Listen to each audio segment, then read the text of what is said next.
My mission is to put your mind at ease. I want you to feel confident, be healthy, and live a peaceful lifestyle.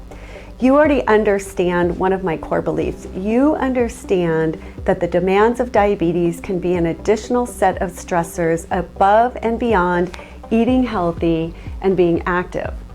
I believe that you can develop and nurture a practice of self-compassion along the way, knowing that you're doing your best to ensure a healthy future. But we must remember, it is a process. But just by being here, you're taking a great step forward.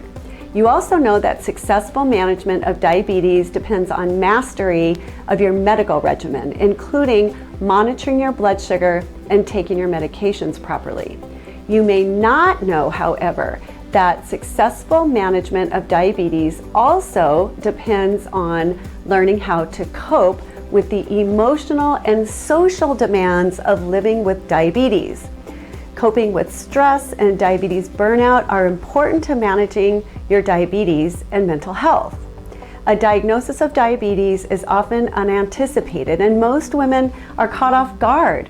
Disbelief and doubt regarding the diagnosis are very common. Because diabetes requires daily self-management behaviors and decision-making, it's really important that you and your family are guided through the coping process so that you can make the lifestyle adjustments needed to stay healthy and prevent stress and diabetes burnout. And did you know that people with diabetes are at greater risk for experiencing depression, diabetes distress, anxiety, and eating disorders? In fact, depression affects twice as many women with diabetes than men. If you feel that you might be experiencing any of these issues, it's normal, but it is important that you reach out for help from your healthcare team, because your healthcare provider might not remember to bring it up.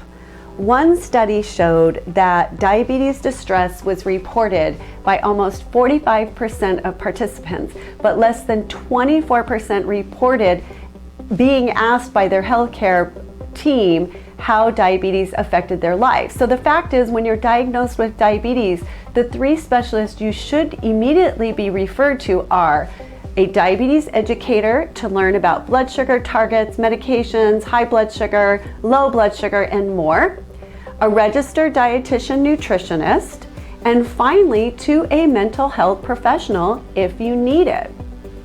So sign up at diabetesbootcamp.com and receive my free training and handout on the 4 critical times to be referred for diabetes education.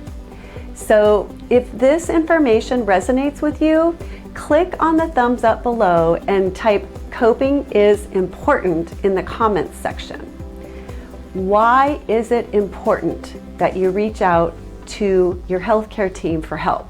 Well, it's important because experiences of diabetes distress can affect your self-care. So for example, I don't know if you or someone you love has ever experienced depression, but from my experience, one of the first things that goes out the window when you're depressed is your self-care.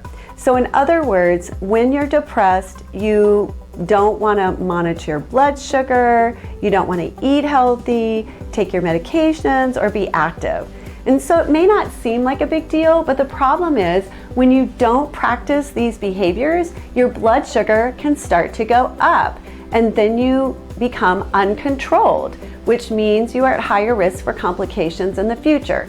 So if you're not sure what uncontrolled diabetes means, watch my videos on what is the A1C and why it is important. So I think you got it. And this is the first video in this series, so make sure that you subscribe to my Diabetes Bootcamp YouTube channel so that you can receive alerts when more videos come out on this topic. So also consider reaching out to your diabetes care team for help if you need it. And finally, go to diabetesbootcamp.com and sign up for more free resources. So great job for being here, and I look forward to sharing my next video with you.